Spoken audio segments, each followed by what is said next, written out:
Now, if you look back, I'm sure you're probably familiar with the fact that bin Laden met with CIA agents in Dubai, July 4th through the 14th.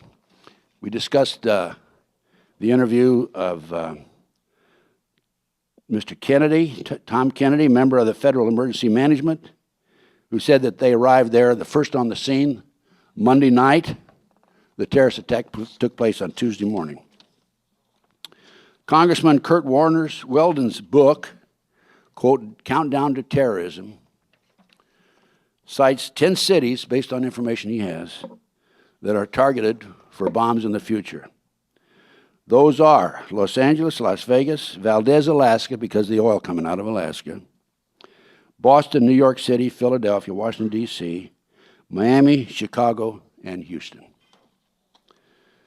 So, as a result of these terrorist acts, what has happened? The Patriot Act, Federal Emergency Management, right? That's what it's all about. That's what the terrorist acts are all about. To take away our constitutional rights and civil liberties. You know, no one in Congress read the Patriot Bill before it was signed and passed. Nobody. It was authored by one man, a fellow named Viet Dinh, D-I-N-H, who was born in communist Vietnam, was magna cum laude, Harvard University. By the way, I was magna cum laude at the University of Nebraska. That's about right, too. I didn't study. I don't know how I got the FBI. I was one of the youngest FBI agents in the history of the organization. I applied when I was 22 years old. You had to be 25. Dinh served as special counsel at the impeachment of the trial of Bill Clinton. 2001, when the Patriot Act was adopted, Dinh was with the U.S. Department of Justice, advising President Bush on constitutional matters. 5,000 people have been arrested pursuant to the Patriot Act. It states it is legal to arrest and detain individuals without the involvement of any attorney and without probable cause or the filing of formal charges. This is what's really going to shock you now, okay?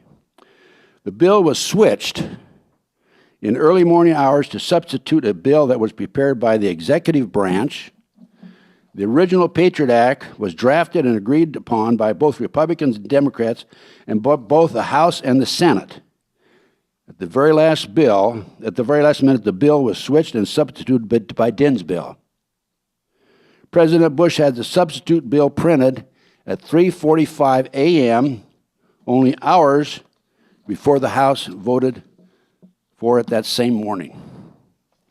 Out of 435 representatives, not one person in Congress read the Patriot Act before voting in favor of the substitute bill. It was not the bill that was originally reviewed, approved, and adopted by 36 votes of Republicans and Democrats in the Judiciary Committee. It was a 300-plus page bill that had never been read or seen before. It was passed overwhelmingly by the House and the Senate and signed into law on October 26, 2001. There's 27 amendments to the Constitution. The bill outright destroyed all the amendments relating to our civil rights and protection of our freedom. The First Amendment, Congress shall make no law abridging the freedom of speech.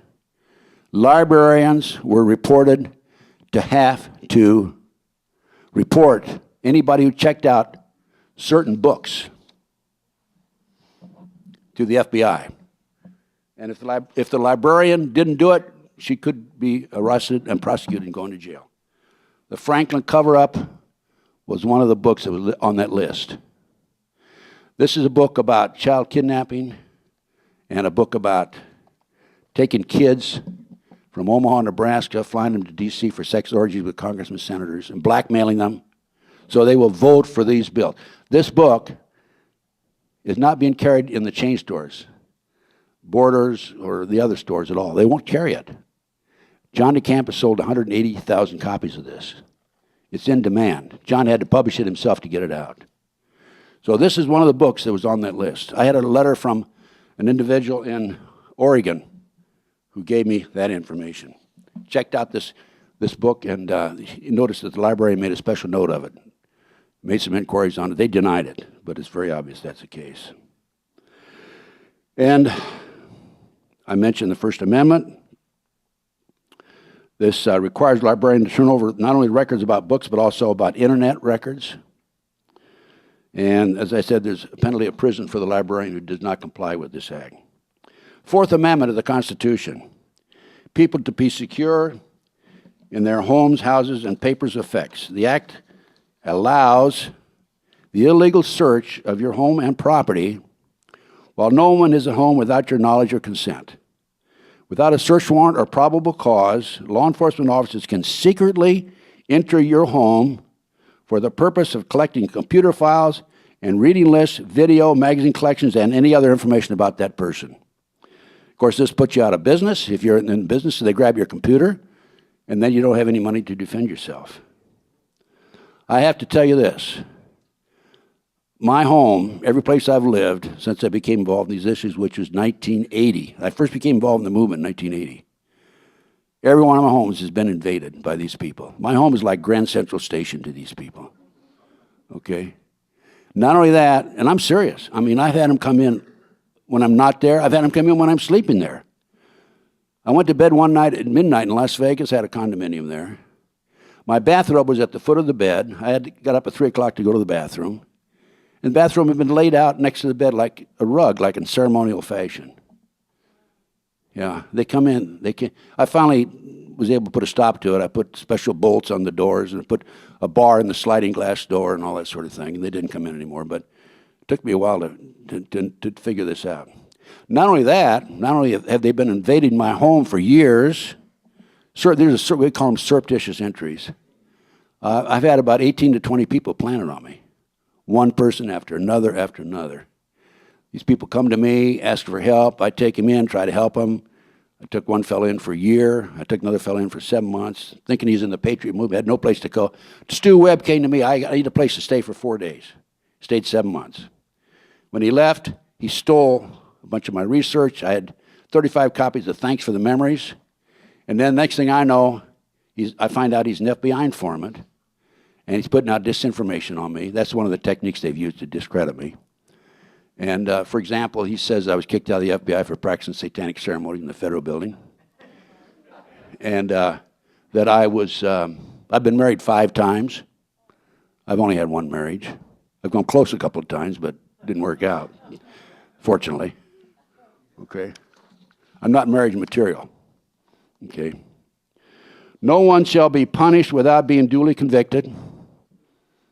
And on July 21, 2005, both the House and the Senate voted to extend the Patriot Act.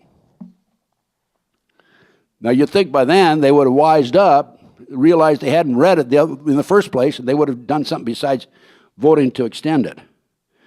It broadened its scope and made it most of the acts permanent. So it took 262 Republicans, 77 Democrats to outright kill the Bill of Rights. Now, are you familiar with executive orders? Anybody who's not familiar, raise your hand. Well, okay, executive orders were designed years and years ago for instructions to departmental heads within the government. The presidents have taken advantage of it and signed executive orders against us, those of us who are walking the streets. There are a number of executive orders in place today. So with the combination of the Patriot Act and these executive orders, we are now living in a fascist government. This is Nazi Germany reborn. Executive Order 11990, take over all forms of transportation, control highways and seaways. Another executive order. Seize all communications, media, telecommunications, internet, radio, and television. Another executive order. Take over all electric, power, gas, petroleum, fuels, and minerals. Another one. Seize all means of transportation, including personal cars. I wonder if they're going to keep up the payments on it. I don't know. Take over all local resources and farms. Executive Order 11000. Mobilize civilians into work brigades under government control. Executive Order 11001. Take over all health, education, welfare. Postmaster General, another executive order. Or operate national registration of person. They're going to register all of us. They're talking about ID now.